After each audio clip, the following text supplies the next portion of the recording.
Hello friends, ಎಲ್ಲರಿಗೂ ನಮಸ್ಕಾರ. ಇವತ್ತಿನ ಒಂದು ವಿಡಿಯೋದಲ್ಲಿ ತುಂಬ ಜನ ಕೇಳ್ತಿರುವಂಥ ಒಂದು ಕ್ವಶನ್ ಏನಪ್ಪ ಅಂದರೆ, ಸೆಕೆಂಡ್ PUC ಎಕ್ಸಾಮ್ ಆಗಿ ಇಷ್ಟು ದಿವಸ ಆದರೂ ಕೂಡ ನಮ್ಮ ಒಂದು ಮಾರ್ಕ್ಸ್ ಕಾರ್ಡ್ ಇನ್ನೂ ಬಂದಿಲ್ಲ ಯಾಕೆ ಅಂತ ಹೇಳ್ಬಿಟ್ಟು ತುಂಬ ಜನ ಕೇಳ್ತಿದ್ರಿ. ಇವತ್ತಿನ ಒಂದು ವಿಡಿಯೋದಲ್ಲಿ ಒಂದು ಗುಡ್ ನ್ಯೂಸ್ ಇದೆ ಅಂತಲೇ ಹೇಳ್ಬೋದು, ತಿಳಿಸ್ಕೊಡ್ತೀನಿ. ಇನ್ನೂ ಚಾನಲ್ಗೆ ಸಬ್ಸ್ಕ್ರೈಬ್ ಮಾಡ್ಕೊಂಡಿಲ್ಲ ಅಂದರೆ ಸಬ್ಸ್ಕ್ರೈಬ್ ಮಾಡಿಕೊಂಡು ಪಕ್ಕದಲ್ಲಿರುವಂಥ ಒಂದು ಬೆಲ್ ಐಕಾನ ಕ್ಲಿಕ್ ಮಾಡೋದು ಮರಿಬೇಡಿ. ಸಬ್ಸ್ಕ್ರೈಬ್ ಮಾಡ್ಕೊಂಡ್ರೆ ಮಾತ್ರ ನಿಮಗೆ ನೋಟಿಫಿಕೇಶನ್ ಬರ್ತದಕ್ಕೋಸ್ಕರ ಸಬ್ಸ್ಕ್ರೈಬ್ ಮಾಡ್ಕೊಳ್ಳಿ. ಬನ್ನಿ ವಿಡಿಯೋನ ಸ್ಟಾರ್ಟ್ ಮಾಡೋಣ ಅಂತ. ಮೊದಲನೇದಾಗಿ ನಿಮ್ಮ ಒಂದು ಒರಿಜಿನಲ್ ಮಾರ್ಕ್ಸ್ ಕಾರ್ಡ್ ಬಂದುಬಿಟ್ಟು ಆವಾಗಲೇ ಕಾಲೇಜಸ್ಗೆ ಬಂದಿದೆ ಅಂತಲೇ ಹೇಳ್ಬೋದು.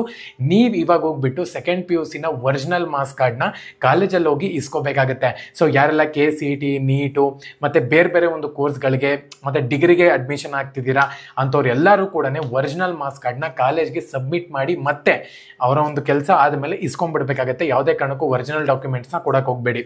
ಸೊ ಏನಕ್ಕಪ್ಪ ಅಂದರೆ ಕಳೆದೋಯ್ತು ಅಂದರೆ ಮತ್ತೆ ತುಂಬ ತಲೆನೋವಾಗ್ಬಿಡುತ್ತೆ. ಅದಕ್ಕೋಸ್ಕರನೇ ಒರಿಜಿನಲ್ ಜೆರಾಕ್ಸ್ ಕೊಡಿ, ಮಾರ್ಕ್ಸ್ ಕಾಪಿ ಥರ ಬರುತ್ತೆ, ಜೆರಾಕ್ಸ್ ಕೊಡಿ. ಜೆರಾಕ್ಸ್ ಕೊಟ್ಟಾದ್ಮೇಲೆ ಅವ್ರು ಅದನ್ನು ಎಂಟ್ರಿ ಮಾಡ್ಕೊತಾರೆ. ಒರಿಜಿನಲ್ ಕೊಟ್ಟರು ಕೂಡ ಒಂದು 2-3 ದಿವಸ ಆದಮೇಲೆ ಇಸ್ಕೊಂಡ್ಬಿಡ್ಬೇಕಾಗುತ್ತೆ. ಒರಿಜಿನಲ್ ಕೇಳಂಗೂ ಇಲ್ಲ ಅವರು ಆ್ಯಕ್ಚುಲ್ ಆಗಿ.